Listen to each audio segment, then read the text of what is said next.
Bonjour, Wade parle de Karim dans Walfadjri. L'ancien président du Sénégal innocente son fils et promet de récupérer son argent. Wade père, qui a brisé le silence à Abidjan, a enfilé sa robe d'avocat de la défense, note Walfadjri quotidien, pour plaider le dossier de son fils. Abdoulaye Wade parle dans l'As quotidien, qui reprend le propos de Wade père. Karim a commis le délit d'être fils d'ancien président. Regrette encore le pape du Sopi qui veut implanter une chaîne hôtelière dans 20 pays d'Afrique. À son retour au Sénégal, il l'a promis et c'est pour bientôt, rapporte encore l'As quotidien. Être fils d'un président sortant est devenu un délit au Sénégal. L'observateur citant Maître Abdoulaye Wade est dans l'actualité du dossier Karim Wade qui a rompu le silence de l'ancien président de la République qui séjourne à Abidjan en Côte d'Ivoire.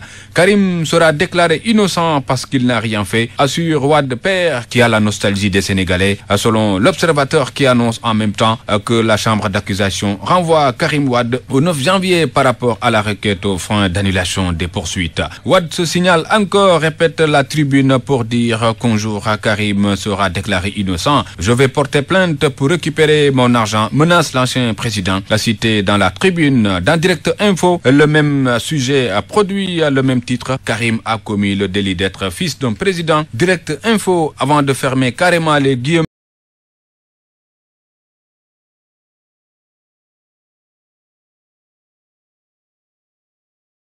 Wade également à sa une ce matin, avec une manchette en flashback sur le beau temps des Wade, père et fils en jogging dans Enquête. Wade cogne, Abidjan se gêne, résume Enquête le journal qui voit que le propos de l'ancien président de la République qui tape sur Macky Sall indispose Ouattara, le président ivoirien. Wade ouvre les hostilités contre Macky, conclut alors le populaire. Il devrait prendre la radio et la télévision et montrer les preuves, indique Wade, et la réponse du secrétaire général du gouvernement ne se fait pas attendre. L'agenda de Wade, c'est de faire des accusations et de supputations. Ce n'est pas conforme à son statut d'ancien chef d'État, réplique Seydou Gueye dans le populaire. Sud Quotidien sur les 3 points cardinaux, pour ne pas dire fondamentaux, de l'affaire Karim Wade, qui a connu 3 renvois. Karim ronge son frein, montre Sud Quotidien en images, avant de fixer l'opinion dans ses colonnes sur le prochain rendez-vous du 9 janvier où la chambre d'accusation doit statuer sur l'affaire Karim Wade.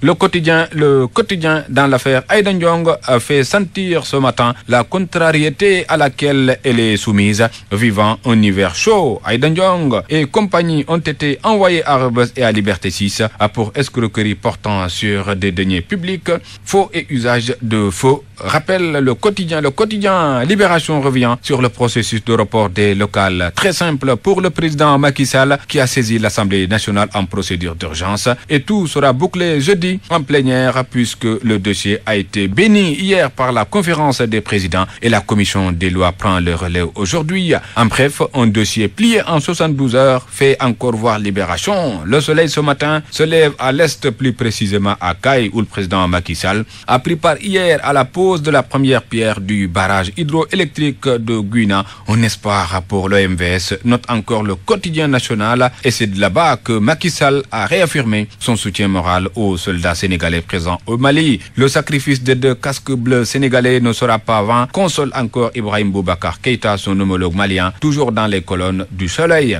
Des colonnes de grand place réservées également à ce voyage du président vers le Mali. Macky Sall victime d'une crevaison. Le reporter de Direct Info victime du crime de lèse-majesté en voulant photographier le véhicule présidentiel en panne. Idrissa Niassi a été interpellé par la gendarmerie et gardé quelques moments avant d'être libéré. Libéré, Tamsir Jupiter Ndiaye libère toutes les supputations jusque dans vérité du jour. Et s'il y avait la main de lobby homosexuel derrière la liberté conditionnelle offerte par le ministère de la Justice aux journalistes, alors qu'il lui restait presque une peine d'1 année à purger en prison, se demande encore le journal Vérité du jour. Dans l'attente, Sport délibère sur le ballon d'or. Le secret du vote dévoilé à la une du journal, avec 36% pour Ronaldo, 24% pour Messi, 22% pour Ribéry. Conclusion conclusion, Wasport n'est pas péremptoire, mais le bon sens peut bien juger. À la volée, la chronique quotidienne de Tidiane Kassé, mon confrère juge et titre. Quand les têtes tombent, c'est dans Wasport ce matin. Et les résultats tombent dans Stade Quotidien, le quotidien du sport. Moussa Sow succède à Dembaba pour le Ballon d'Or sénégalais 2013. Je dédie ce trophée au peuple sénégalais. Rugit le lion, un autre lion qui jubile à la une de tout le sport ce matin. Balla Gaye 2, meilleur lutteur de l'année selon l'ANPS, qui a donné hier son 4 majeur selon tout le sport. Moussa Sow, Balla Gaye 2, Kassé Anne, Fidèle Gomis. Sunu Lamb, fidèle à la lutte encore, affiche Balla Gaye 2 pour le premier lutteur de l'année, deuxième Malick Niang, troisième Papa Sow, quatrième Zos et cinquième Guigui et sixième peut-être les lecteurs. Bonne lecture à tous.